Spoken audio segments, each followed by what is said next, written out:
Hi everyone, I'm Tommy Cagnow at UCD Innovation Academy. Today I'll chat with you about innovation and sustainability.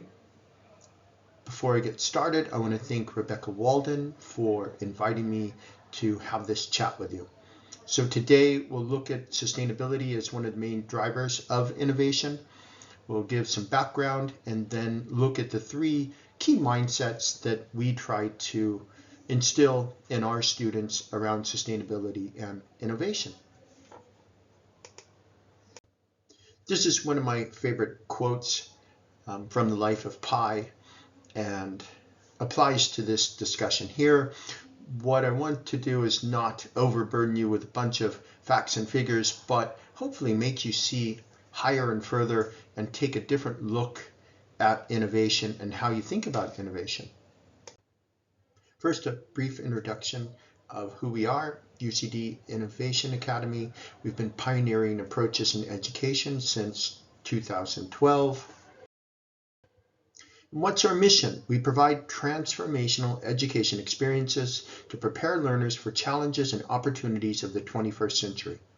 We're a catalyst for positive change within individuals, organizations, and society. So what does that mean in practice? Well, in practice, what we're trying to do, there's lots of change. We're facing constant rapid change. We just are emerging from a major disruption with COVID, for example. We still have inequality, we still have poverty and aging population and climate change. All of these are major disruptions, and our approach is to prepare students for responding to that, making them more resilient and giving them tools to innovate for solutions. There are three key sustainability mindsets that we try to instill in our students, and I'll go over those individually. And hopefully you'll see how you might use those in your own work and support innovation that you're working on. First one is use SDGs to frame sustainability. Second, preparing people for the future. And the last one we'll look at is practicing sustainability as a verb and not a noun. We get a lot of messages about sustainability. Many of them aren't very productive in helping us focus on what we should actually be doing. They're definitely highlighting where we need to take action, but maybe it's not always communicated in the best way. So sustainability is a source of all of our major challenges in the foreseeable future, particularly around climate change. This is an example, climate change, communicating it as a disaster. Again, not the best way to really inspire people to take action, more inspire people to act like a ostrich and put their head in the sand. So, it's true, climate change, and we have to do it, but is it effective, or are we really just shooting ourselves in the foot? So ultimately, sustainability is about wicked problems, and a wicked problem is a problem that doesn't have a solution and doesn't have agreement on what potential solutions might be, or realistic solutions. And that's the case with sustainability. It's actually a collection of wicked problems. Therefore, what we find is really helpful is to use the SDGs to frame sustainability. And why is that? Well, first of all, really the SDGs are about human well-being. If you look at these, all of these are components of human well-being. So we're trying to move away from just thinking of human well-being in terms of monetary outcomes, but thinking of it as individual areas where we can make things happen, where we can innovate. Another part of that is that if you think about it, there's a climate crisis, biodiversity crisis. Ultimately, all of these are part of a well-being crisis. All of these areas are linked together and impact human well-being. Another great reason to use Sustainable Development Goals to frame this discussion is it gives a common language across the globe.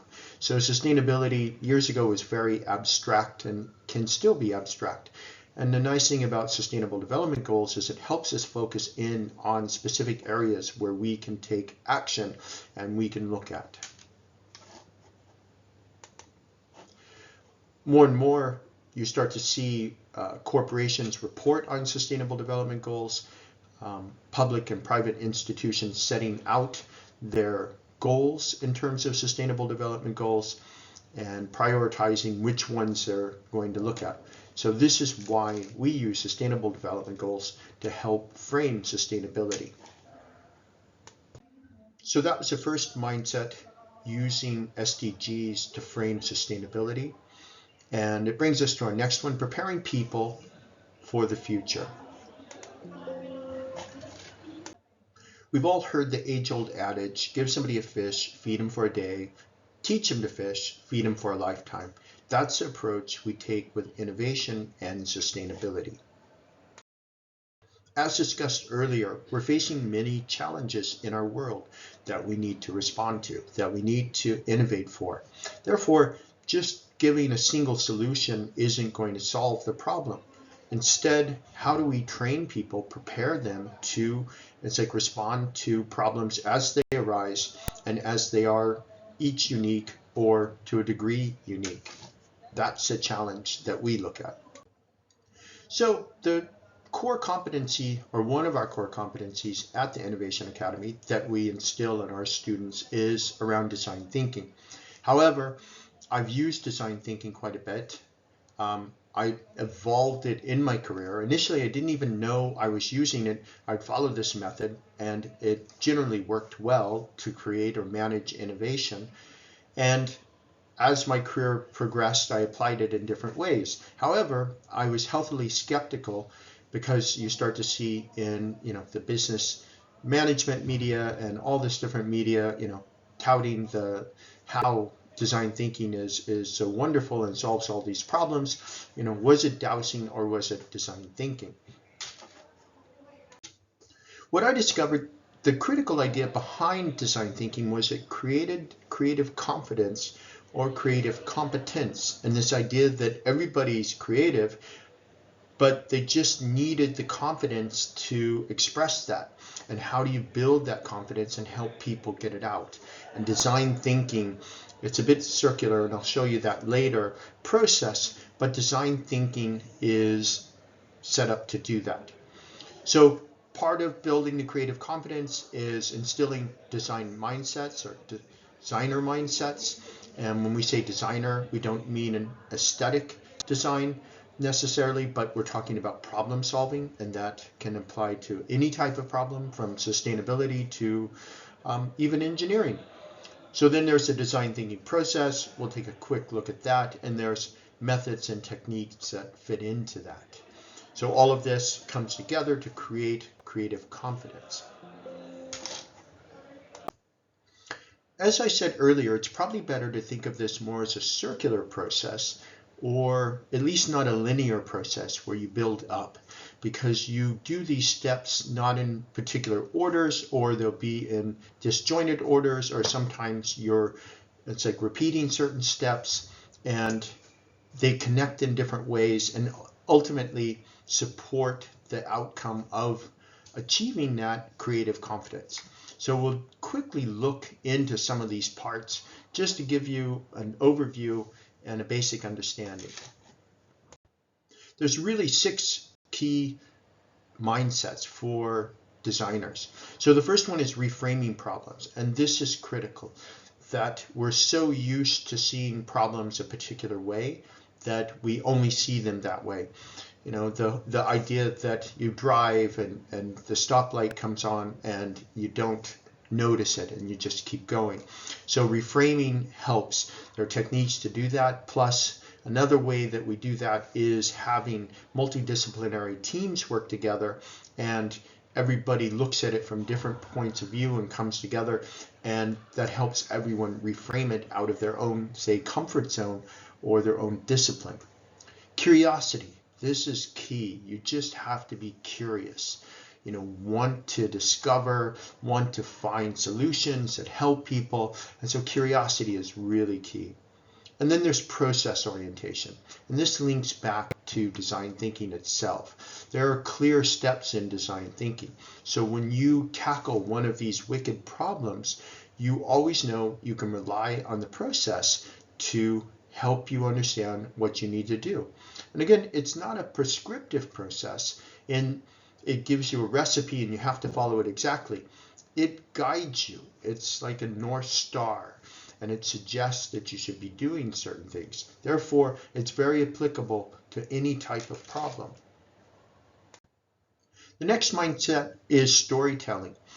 This really works on both sides of the problem in trying to understand it. So again, reframing it, telling a story, telling how it's meeting or not meeting or needs to meet human needs. And on the other side, when you've come up with potential solutions, learning how to tell the story so that people get it, so that they can see how that solves pain points or problems that they're having. Then again, another key one is a bias to action. Design thinking is not about sitting at your desk and thinking. It's about getting away from your desk and trying things.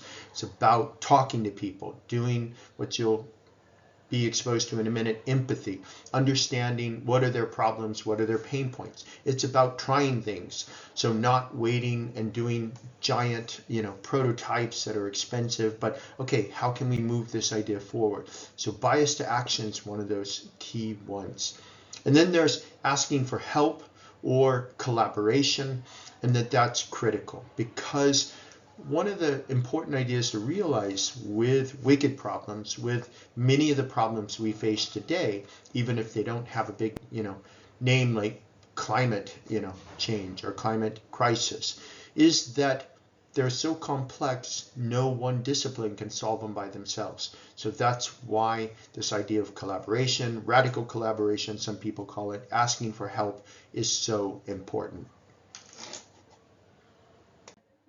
Here's the core idea of design thinking and the 5 different steps that typify design thinking. At the Innovation Academy, we tend to use the one that's also or was developed at the D School or Design School at Stanford. There are many different approaches to design thinking. They all have the same basic principles. So we'll start out here, empathy. This is one of the critical stages. You have to know what the problem is, what the people problem is. So a key idea behind design thinking is it's human-centered. This isn't about solving problems and then trying to sell it to people or impose those solutions on people. It's about first starting and understanding deeply what is the problem that people are experiencing.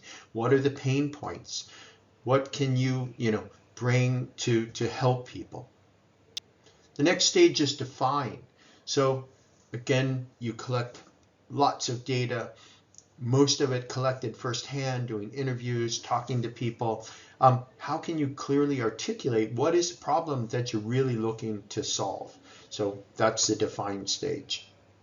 Ideate, again, that can be one of the fun stages, although I think all the stages are fun, where you're coming up with ideas and you're trying to generate as many ideas as possible to solve, that might solve or contribute to solving the challenge that you're looking at, and then ultimately trying to narrow it down to a few that you'll go to the next, which is prototype. And what's nice about design thinking is it's not about who shouts the loudest or who's most senior in the organization. The idea is approach should be very flat, if you will, not hierarchical, and you test it. So you do a prototype, you do a low resolution, very inexpensive prototype. It could be a drawing, it could be a mock-up, it could be in some instances, if you have a technical product, a technical prototype. But the whole idea is to test and get learning. So test if it's solving the problem, or test if you understood the problem. So you might come up with a solution and show it to people, and they say, no, that wasn't anything like I had in mind, or no, that doesn't meet the needs. Or the reverse might be true.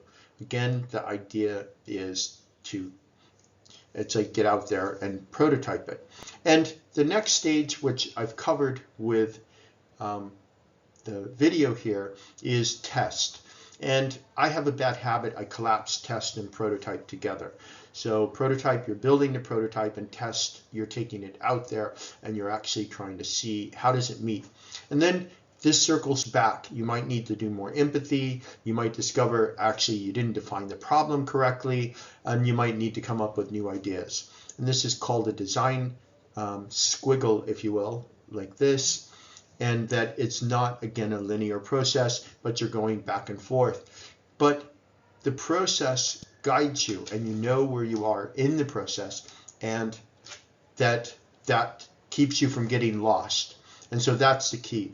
You know, so many times I hear students say, trust the process, and it's so true. What I wanted to do is share some examples of how I've worked with others to use design thinking to tackle or start understanding problems. Again, because we look at wicked problems, we don't always have the immediate answers. There may be steps in the way, and that's correct. That's fine.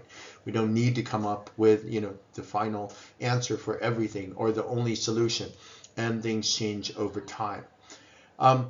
So I started out in product management, and in particular around software development, and I realized there were certain steps I did, which ultimately, years later, I come to understand it was design thinking. And so I had started applying this, and once I became aware of it, I realized, okay, we can apply this to sustainability. And I saw that this was critical for, let's say, coming up with innovations.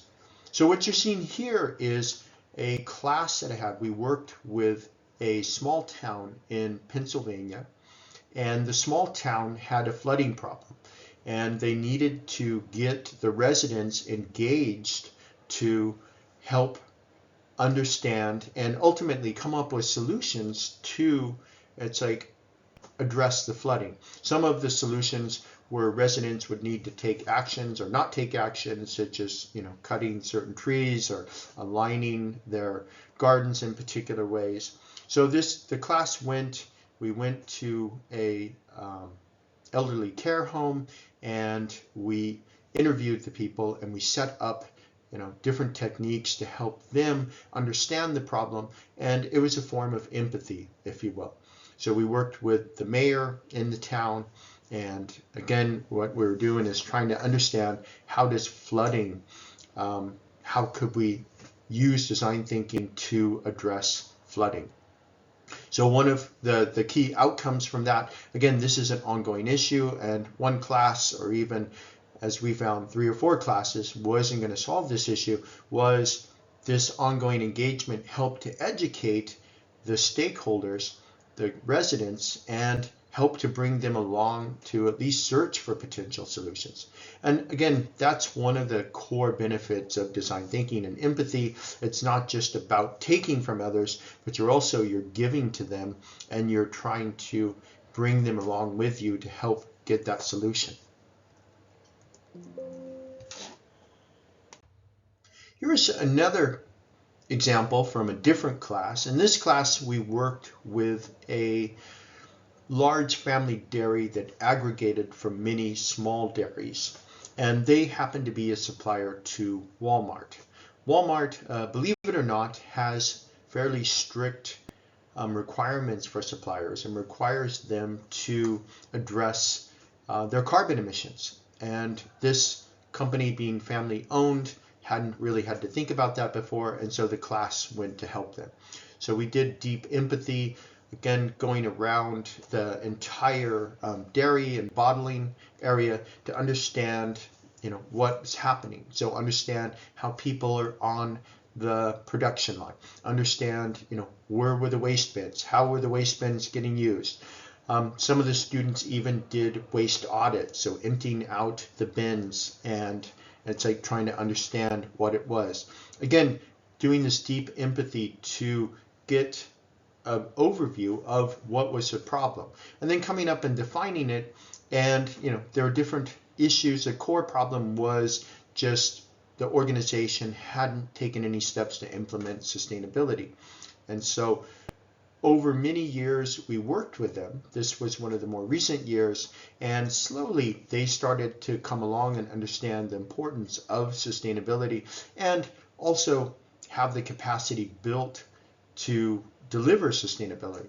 And again, this was part of the design thinking process where we did the steps of empathy, we defined it, we came up with ideas how we would solve their problem, and we would prototype it. So we'll go to the next one.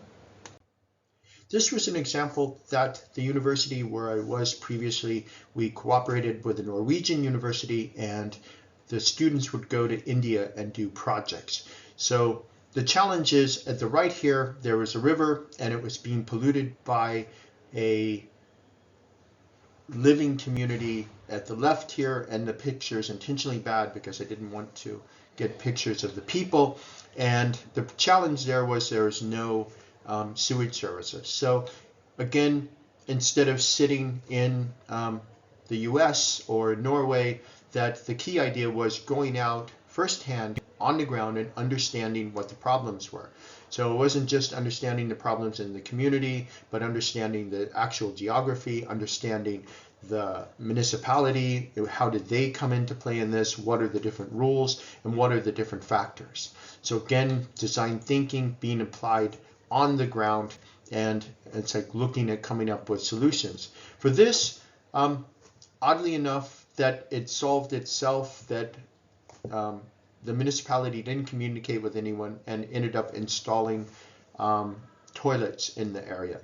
So that was good, but again, it was a process of understanding this bigger problem. Here's an example of actually doing user testing. So again, using design thinking, that you're testing out your ideas, that you do your research, you define the problem, you ideate, and then you prototype it and test it. And this was working with a company that had special irrigation software and seeing how easy the software was.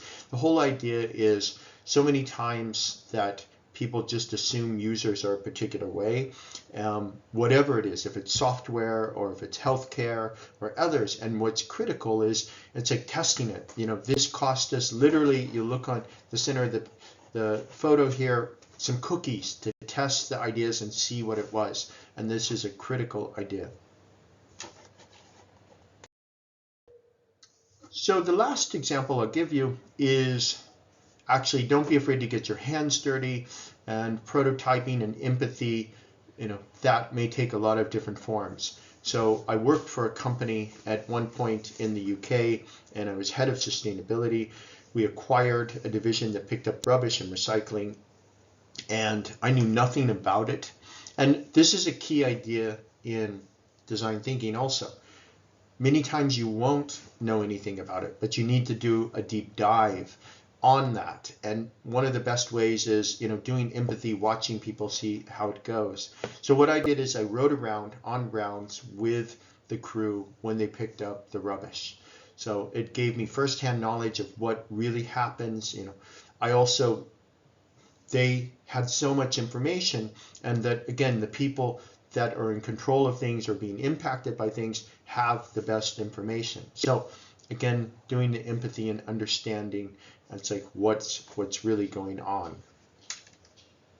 So this examples, that's the last example I'll show. All of them are showing again how you apply the design thinking process, and it can apply to everything from how do you make a rubbish company more sustainable, to how do you address flooding in a community, to how do you start looking at cleaning up waterways. So, or more commercial leaning, it's like how do you do software test products on others. So again, the whole idea is the design thinking process. It's like you follow it through and it helps guide you, and it's ideal for sustainability, or I'm a bit biased, I'd say trying to solve any problem. Just to quickly touch on the last part, so there are different methods. There's endless amounts of techniques and methods for helping you in the different phases. So these usually match to one or more. This happens to be from the Luma workspace, the method, again, they have a slightly different approach to design thinking, but the same idea is there. So we'll recap quickly that we went through, again, design thinking. The whole idea creates a creative confidence or competence in others that allows them to act on their creativity. So we do that by instilling a design mindset. We basically use design thinking to anchor that process people can always come back to. And then within design thinking, there's methods and techniques. And again, if you ask anybody that's used it, and it's very powerful. It's fun too. I would add that part. It's not just about solving the problem, but it's about deeply understanding it. It focuses on what people's real needs are, and it's like helping them solve their problems. So we've covered use SDGs to frame sustainability, preparing people for the future. We just covered, and now we'll look at practicing sustainability as a verb and not a noun. So practicing sustainability is a verb and not a noun. A core idea behind that is really we're focused on humans. It's human-centered. So one of the exercises I like to do is to give this fictitious persona, looks at Kim and Fiona. Kim's a single mom, limited income, and that she has a commute to daycare and a commute, it's just like back home from work. So what's her sustainability problem? Question mark. Ultimately, she probably doesn't identify as having sustainability problems, or doesn't mean she doesn't want to be sustainable, but her priorities are taking care of her child, making sure that they have a nutritious food, making sure they have time to do things together. So it's not necessarily about sustainability. Doesn't mean she doesn't want to be sustainable or that sustainability isn't important to her, but it's to realize that sustainability, it's a verb and it's not a noun. Because part of the problem is people try to, for lack of a better word, be self-righteous about sustainability. My recycling bin is more green than yours. And it's not about that. It's about all of us striving to be as sustainable as we can. And sometimes our personal circumstances limited us from being as sustainable as we like. And that's why design thinking is such an important fit, because we're understanding the human side of the problem. So we're not trying to impose our view or our solution. We're trying to understand what's the most viable solution, sustainable solution that will work for this group of people or work to solve this particular problem. So again, that's what it means. Sustainability is a verb and not a noun. It's not something that's objective out here we're trying to get to. It's something subjective we're trying to solve. And just to be clear, we have to urgently address climate change. So I'm not saying that. I'm saying that we have to figure out, using innovation, using design thinking, how do we solve those problems so that we bring everybody along with us and we're addressing everybody's well-being.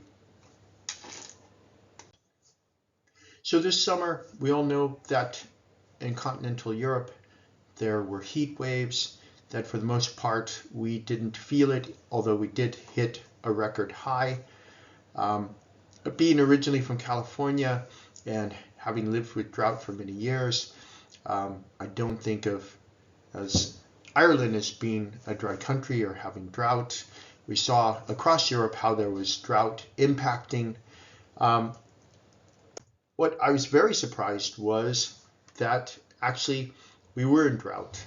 I heard from Cork, around there was drought. It's like different farmers, people I was speaking with, and this came in the Irish Times about drinking water close to capacity. So really the point I'm making is that sustainability needs us to act on it, needs us to come up with creative solutions, needs us to address things within our own context, and gives us a method for doing that. So again, it's practicing. So my mindset being set in California, didn't think we needed to do it here. We do, but we probably need to, manage drought slightly different than you would in a place that's experienced drought for over a decade. So again, it's finding out what's right for the individual situation. Same goes with climate change and converting from fossil fuels to renewable energies and electric vehicles. All right, how do we find the solutions that work for everybody? And some of those solutions, it's not just thinking big, within your own work. What can you do? How can you bring sustainability or add it into some of the solutions that you're looking at? And so I'm going to sum up here, introduced you to the different mindsets and to design thinking, and hopefully made the case that design thinking and sustainability are great, work great together, and actually achieving sustainability really benefits from using design thinking. So here are a couple of quotes I want to leave you with that bring to our students and our different classes. So the world doesn't care what you know. That's a commodity. You can look it up on the internet. What the world cares about is what you can do with what you know. And idea there, again, design thinking can really leverage, it's just like what you know, it's like bias to action, being human-centered, and help you implement it. And most important, the key idea, we like to think of our champions and idols as superheroes who were born different from us. We don't like to think of them as relatively ordinary people who made themselves extraordinary. And so, as I highlighted, the key thing is creating creative confidence, and that's what we set out to do. So this whole approach can take all of us who are ordinary and help us do amazing things that we think it's not possible. So all of you can do amazing things. I would argue that design thinking and focusing design thinking on sustainability is a great way to innovate and do some amazing things. With that, I want to say thank you for listening. I hope you found something useful in it. Thank you again, Rebecca Walden, for inviting me to have this discussion. My email's there if anyone wants to ask any questions or have any suggestions. And with that, I wish you well and happy innovations and sustainability. Thank you.